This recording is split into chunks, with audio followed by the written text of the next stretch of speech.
જાણીશું સ્થાનિક સ્વરાજના જંગમાં કોની સત્તા।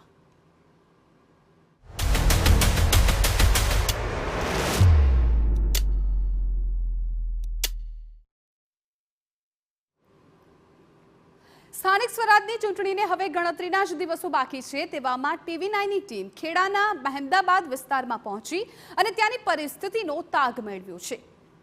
આપને જણાવી દઈએ કે મહેમદાબાદમાં 7 વોર્ડમાં કુલ 28 બેઠક છે, 31,421 મતદારો નોંધાયેલા છે। મહેમદાબાદ નગરપાલિકામાં 2017ની ચૂંટણીમાં ભાજપના 15 સભ્યો, કોંગ્રેસના 8 અને અપક્ષના 5 સભ્યો વિજેતા બન્યા હતા। શું કહી રહ્યા છે સ્થાનિક મતદારોની સાથે નેતાઓ, જોઈએ।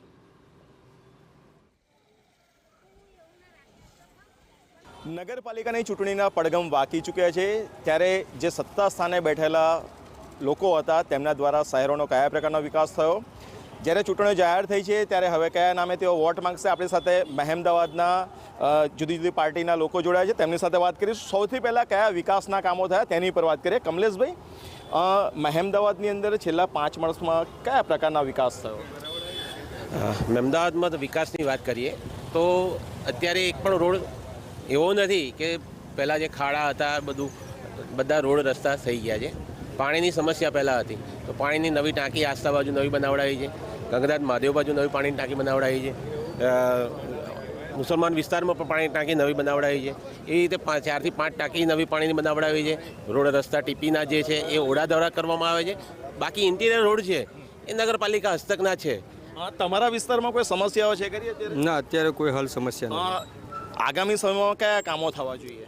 હજુ થોડા બ્લોક ને બધું નખાઈ ગયું છે, પણ થોડા વિસ્તારમાં બાકી છે, થોડા અમે નખાવડાવીશું। રોડ થોડા અમુક વિસ્તારમાં બાકી છે તો એ પણ અમે પૂરા કરાવડાવીશું।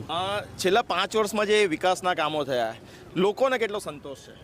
લોકોનો સંતોષ જ છે, એટલે તો ફરી એક વખત ભાજપને અહીંયા આગળ ચૂંટીને મોકલે છે। તમે આ વખતનું વિધાનસભાનું ઇલેક્શન જુઓ કે લોકસભાનું ઇલેક્શન જુઓ, વિધાનસભામાં ઇલેક્શનમાં અમને ઓલમોસ્ટ 60,000 જેવી લીડ મળી હતી, અને સંસદ સભ્યના લોકો તમારી પાસે કયા પ્રશ્નો લઈને આવે છે?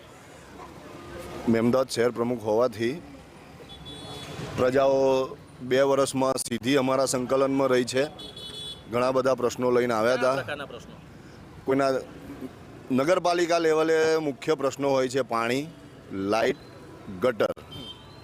તો ગટરના પ્રોબ્લેમ હોય તો બી અમે તાત્કાલિક સોલ્વ કરાવીએ છીએ, લાઇટના પ્રોબ્લેમ હોય તો બી અમે તાત્કાલિક સોર્ટ કરાવીએ છીએ। જે બી પ્રજા કામ લઈને આવે છે 1-2 દિવસમાં અમે એમનું કામ પૂરું કરીએ છીએ। હવે કઈ સમસ્યાઓ તમે જોઈ રહ્યા છો? સમસ્યા તો જેમ કે અત્યારે તો હાલ અમને એવું કશું લાગતું નથી, પણ જેમ કે વિપક્ષને એવું લાગે છે રોડ અને ગટર રિલેટેડ, એના માટે અમારા પક્ષમાં ફૂલ પ્રયત્નો થઈ રહ્યા છે અને ડેફિનેટલી બહુ જલ્દી સોર્ટ આઉટ થઈ જશે। આપણી સાથે કોંગ્રેસના નેતાઓ પણ જોડાયા છે, તેમની સાથે વાત કરીશું। કરીમભાઈ, વિકાસની વાતો કરવામાં આવી, કોઈ પ્રશ્નો ન હોવાની વાતો થઈ, જે પ્રશ્નો છે એનું નિરાકરણ કરવાની વાત કરવામાં આવી। કોંગ્રેસના નેતા તરીકે તમારા વિસ્તારોની અંદર ને ખાસ કરીને મહેમદાબાદમાં કયા પ્રકારના પ્રશ્નો છે? પ્રશ્નો તો મેં કહ્યું એમ ડ્રેનેજનો પ્રશ્ન છે, એ બહુ ભારે પ્રશ્ન છે, અને ઠેર ઠેર ગટરો ઉભરાય છે, એના ઇક્વિપમેન્ટ જૂના થઈ ગયા છે, લાઈનો બી જૂની થઈ ગઈ છે, એટલે અહીંયા આપણે ફરિયાદ કરીએ છતાં અત્યારે SY મંસૂરી હોલ છે, ત્યાં નગરપાલિકાના 2 બૂથ છે, ત્યાં ગટર ઉભરાઈ છે, બાજુમાં મસ્જિદ છે, એક બાજુમાં સ્કૂલ છે, બીજી બાજુ આંગણવાડી છે, છતાં ત્યાં જવાનો રસ્તો નથી। મેં 10 વાર લેખિત આપ્યું, છતાં આ વહીવટદારો આંખ આડા કાન રાખે। જ્યારે બોડી હતી ત્યારે અમારું કામ થઈ જતું હતું। અમે તો ભાજપ કોંગ્રેસવાળા બધા ભેગા મળીને જ કામ કરીએ। અમે વિરોધ પક્ષના ખરા, પણ ક્યારેય વિરોધ અમે નથી કર્યો, ખોટો વિરોધ નહીં। અમારા વોર્ડમાં કોઈ સમસ્યા, ગામમાં કોઈ સમસ્યા નથી, નાની મોટી સમસ્યા હશે પણ એ અમે લોકો જાગૃત છીએ અને અમારી એટલી તાકાત પણ છે કે અમે ઓડા સામે રજૂઆત કરીશું। અમારા ધારાસભ્ય પણ મજબૂત છે અને મોદી સાહેબ તો અમારા મજબૂત જ છે, એટલે અમે આ તમામ રજૂઆતો ઉપર લઈ જઈશું। અને નાની મોટી જે કંઈ રજૂઆત, ધારો કે હમણાં જ અમારા પોળમાં મહાદેવ, તમારા વિસ્તારમાં કોઈ સમસ્યા? ના, અમારા વિસ્તારમાં સમસ્યા કશું નથી, અને જે હોય છે એ તાત્કાલિક એનું નિવારણ સમસ્યા હોય છે, જે તે રોડનું થોડી ઘણી હોય છે, પાણી 1-2 દિવસ નહીં આવતું, એ કામગીરી હોય, કંઈક લીક થઈ ગયું હોય એટલે એના માટેનું। કયા નામે, કયા કામોના નામે તમે વોટ માંગવા જશો? મહેમદાબાદ નગરપાલિકામાં છેલ્લા 5 વર્ષમાં બાબા સાહેબ આંબેડકર હોલ બનાવ્યો છે 3 કરોડના ખર્ચે।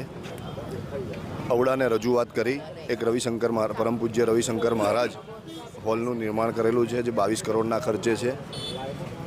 એમાં અદ્યતન લાઇબ્રેરી છે, ઔડાનું ગાર્ડન અત્યારે તમે હાલ જોવા જશો જે ઔડાએ બનાવ્યું હતું.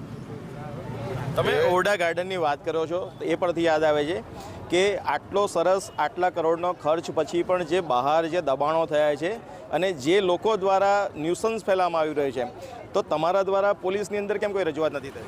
ઘણીવાર અમે પાલિકામાં બી રજૂઆત કરી છે. કે જેટલું બ્યુટિફિકેશન થયું છે એટલું જ ગંભીર બેદરકારી અત્યારે જોવા મળી રહી છે. હા, એ અમારી રજૂઆત છે કે ભાઈ આ દબાણ, એના માટે અમારા પ્રયત્નો બી હતા, પણ વરસાદના સમયમાં આ કામ કરવામાં આવ્યું નહોતું.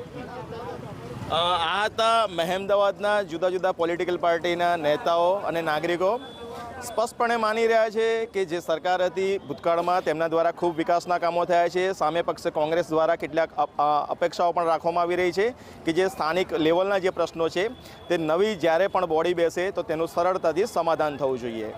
ધર્મેન્દ્ર કપાસી, TV9, મહેમદાવાદ.